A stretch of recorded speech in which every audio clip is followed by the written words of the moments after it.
ದಾವಣಗೆರೆಯ ಹಿಂದೂ ಮಹಾಗಣಪತಿ ವಿಸರ್ಜನೆ ಯಶಸ್ವಿಯಾಗಿದ್ದು ಸಹಕರಿಸಿದ ಪ್ರತಿಯೊಬ್ಬರಿಗೂ ಧನ್ಯವಾದಗಳು ಎಂದು ಸಂಸ್ಥಾಪಕ ಅಧ್ಯಕ್ಷ ಜಳ್ಳಿಗುರು ತಿಳಿಸಿದರು. ಸುದ್ದಿಗೋಷ್ಠಿಯಲ್ಲಿ ಮಾತನಾಡಿದ ಅವರು, ದಾವಣಗೆರೆ ಹಿಂದೂ ಮಹಾಗಣಪತಿಯ ಬೃಹತ್ ಶೋಭಾಯಾತ್ರೆ ಲಕ್ಷಾಂತರ ಜನರ ಸಮ್ಮುಖದಲ್ಲಿ ಅದ್ದೂರಿಯಾಗಿ ಜರುಗಿದೆ.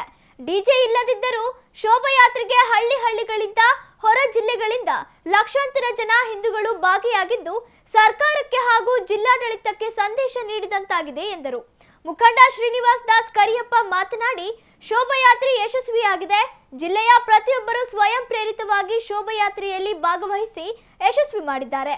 ಜನರು ಸ್ವತಃ ತಾವೇ ಹಣ ಖರ್ಚು ಮಾಡಿ ದಾರಿಯುದ್ದಕ್ಕೂ ಜನರಿಗೆ ಊಟದ ವ್ಯವಸ್ಥೆ ಹಾಗೂ ಕುಡಿಯುವ ನೀರಿನ ವ್ಯವಸ್ಥೆ ಮಾಡಿದ್ದರು. ಹೀಗಾಗಿ ಶೋಭಾಯಾತ್ರೆಗೆ ಸಹಕರಿಸಿದ ಪ್ರತಿಯೊಬ್ಬರಿಗೂ ಧನ್ಯವಾದಗಳು ಎಂದರು.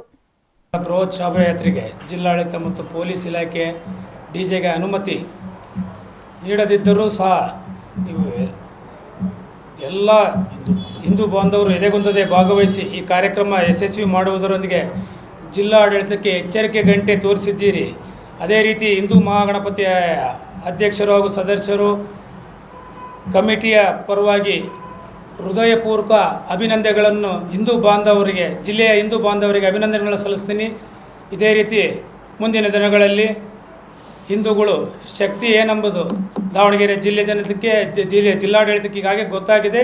ಇದೇ ರೀತಿ ನೀವು ಮುಂದೆ ಯಾವುದೇ ಹಿಂದೂ ಬಾಂಧವರ ಕಾರ್ಯಕ್ರಮಗಳಿಗೆ ಇದೇ ರೀತಿ ಹೆಚ್ಚಿನ ಸಂಖ್ಯೆಯಲ್ಲಿ ಭಾಗವಹಿಸಿ ಕಾರ್ಯಕ್ರಮ ಯಶಸ್ವಿಗೊಳಿಸಿ ಮುಂದಿನ ದಿನಗಳಲ್ಲಿ ಯಾವುದೇ ಅಧಿಕಾರಿಗಳಾಗಲಿ ಹಿಂದೂಗಳಲ್ಲಿ ನಿರ್ಬಂಧ ಏರುವುದನ್ನು ನಾವು ತಡೆಗಟ್ಟುವ ನಿಟ್ಟಿನಲ್ಲಿ ನಾವಿದ್ದೀವಿ.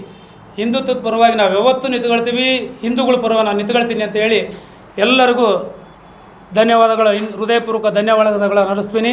ಅದೇ ರೀತಿ ಜಿಲ್ಲಾಡಳಿತ ಇರ್ಬೋದು, ಪೊಲೀಸ್ ಇಲಾಖೆ ಇರ್ಬೋದು, ಮಹಾನಗರ ಪಾಲಿಕೆ ಇರ್ಬೋದು, ಆರೋಗ್ಯ ಇಲಾಖೆ ಇರ್ಬೋದು, ವಿಶೇಷವಾಗಿ ಬೆಸ್ಕಾಂ ಅಧಿಕಾರಿಗಳು ಈ ಬಾರಿ ಅತಿ ಹೆಚ್ಚಿನ ಸಹಕಾರ ಕೊಟ್ಟಿದ್ದಾರೆ. ನಮಗೆ ಪ್ರತಿ ವರ್ಷವೂ ಇಷ್ಟು ಜಿಲ್ಲಾಡಳಿತದಲ್ಲಿ ಎಲ್ಲ ಇಲಾಖೆಗಿಂತ ನಮಗೆ ಬೆಸ್ಕಾಂ ಅಧಿಕಾರಿಗಳು ಎಲ್ಲ ಅಧಿಕಾರಿಗಳು ಬಂದು ಅತಿ ಹೆಚ್ಚಿನ ರೀತಿಯಲ್ಲಿ ಸಹಕಾರ ಕೊಡ್ತಾರೆ. ಅವರಿಗೆ ತುಂಬ ಹೃದಯ ಧನ್ಯವಾದಗಳು ಅರ್ಪಿಸ್ತೀನಿ. ಹಾಗೂ ಮಾಧ್ಯಮ ಮಿತ್ರರು ಮತ್ತು ಪತ್ರಿಕಾ ಮಿತ್ರರು ತಾವು ಬೆಳಗ್ಗೆ 11 ಗಂಟೆಯಿಂದನೂ ನಮ್ಮ ಜೊತೆಗೆ ಲೈವ್ ಕಾರ್ಯಕ್ರಮ ಇರ್ಬೋದು, ಪತ್ರಿಕಾ ಹೇಳಿಕೆ ಇರ್ಬೋದು, ಎಲ್ಲದನ್ನು ನಮ್ಮ ಜೊತೆ ಕೈ ಜೋಡಿಸಿದ್ರಿ. ಮಾಧ್ಯಮ ಮತ್ತು ಪತ್ರಿಕಾ ಮಿತ್ರರು ತುಂಬ ಹೃದಯ ಧನ್ಯವಾದಗಳು ಅರ್ಪಿಸ್ತೀನಿ.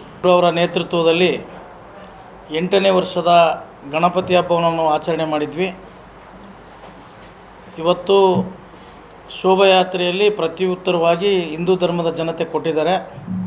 ಬರುವಂಥ ದಿನಗಳಲ್ಲಿ ನಮಗೆ ಹೆಚ್ಚು ಸಹಕಾರವನ್ನು ಕೊಟ್ಟಿದ್ದಾರೆ ನಮ್ಮ ಹಿಂದೂ ಬಾಂಧವರು. ಜೊತೆಗೆ ಜಿಲ್ಲಾಡಳಿತ, ಪೊಲೀಸ್ ಇಲಾಖೆ, ಆರಕ್ಷಕ ಠಾಣೆ, ಬೆಸ್ಕಾಮು, ಮಹಾನಗರ ಪಾಲಿಕೆ, ಆರೋಗ್ಯ ಇಲಾಖೆ ಎಲ್ಲರಿಗೂ ಕೂಡ ನಮ್ಮ ಅಧ್ಯಕ್ಷರವರ ನೇತೃತ್ವದಲ್ಲಿ ಧನ್ಯವಾದಗಳನ್ನ ಅರ್ಪಿಸ್ತೇವೆ. ಯಾರೂ ಕೂಡ ಭಾಳ ಜನ ಡಿಜೆ ಇಲ್ಲದೇ ಜನನೇ ಸೇರಲ್ಲ ಅಂತಕ್ಕಂಥದ್ದಕ್ಕೆ ನಮ್ಮ ಅಧ್ಯಕ್ಷರು ಮೊನ್ನೆ ಒಂದು ಪತ್ರಿಕಾಗೋಷ್ಠಿ ಕರೆದಂಥ ಸಂದರ್ಭದಲ್ಲಿ ಹೇಳಿದರು. ಹಿಂದುತ್ವವನ್ನು ಉಳಿಸ್ಲಿಕ್ಕೆ ತಾವೆಲ್ಲರೂ ಕೂಡ ಆಗಮಿಸಿ ಯಶಸ್ವಿಗೊಳಿಸ್ರಿ ಅಂತಕ್ಕಂಥ ಮಾತನ್ನು ನಮ್ಮ ಮೊನ್ನೆ ಪತ್ರಿಕಾಗೋಷ್ಠಿ ಬಿಡೋದಕ್ಕಿಂತ ಮುಂಚಿತವಾಗಿ ಒಂದು ಪತ್ರಿಕಾಗೋಷ್ಠಿ ಕರೆದರು.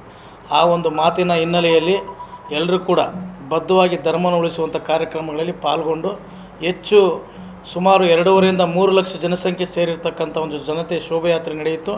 ಈ ಶೋಭಾಯಾತ್ರೆಗೆ ಹಗಲು ಇರುಳು ಶ್ರಮಿಸಿರ್ತಕ್ಕಂಥ ನಮ್ಮ ಟ್ರಸ್ಟ್ನ ಸದಸ್ಯರು ಅಲ್ಲದೇ ಕೂಡ ಹೊರಗಡೆ ಇರ್ತಕ್ಕಂಥವರು ಭಾಳ ಜನ ಕಷ್ಟಪಟ್ಟಿದ್ದಾರೆ, ಶುಭ ಹಾರೈಸಿದ್ದಾರೆ. ಎಲ್ಲರಿಗೂ ಕೂಡ ಅವರಿಗೆ ಧನ್ಯವಾದಗಳು ಅರ್ಪಿಸ್ತೇವೆ. ಅದೇ ರೀತಿ ನೀವು ಪತ್ರಿಕಾ ಮಾಧ್ಯಮದವರು ನಮಗೆ ಹೆಚ್ಚು ಸುದ್ದಿಯನ್ನು ಮಾಡಿದಿರಿ, ತಮಗೂ ಕೂಡ ಧನ್ಯವಾದಗಳು ಅರ್ಪಿಸ್ತೇವೆ.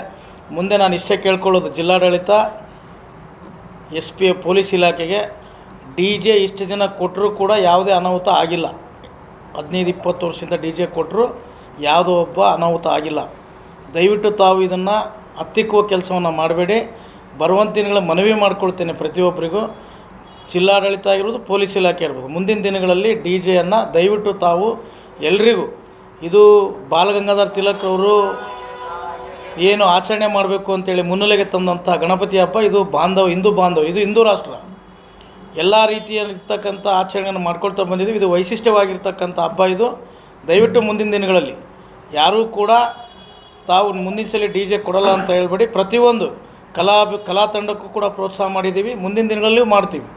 ಅದೇ ರೀತಿ ಮುಂದಿನ ಸರಿ ಕೊಡಲಿಲ್ಲ ಅಂತ ಹೇಳ್ತೀವಿ ಅಂತಕ್ಕಂಥ ಮಾತನ್ನು ಹೇಳ್ಬೇಡಿ. ದಯವಿಟ್ಟು ಮನವಿ ಮಾಡ್ಕೊಳ್ತೀವಿ, ಜೋಳಿಗುರು ಅವ್ರ ನೇತೃತ್ವದಲ್ಲಿ ತಾವು ಡಿಜೆಯನ್ನು ಪರ್ಮಿಷನ್ ಕೊಡಿ.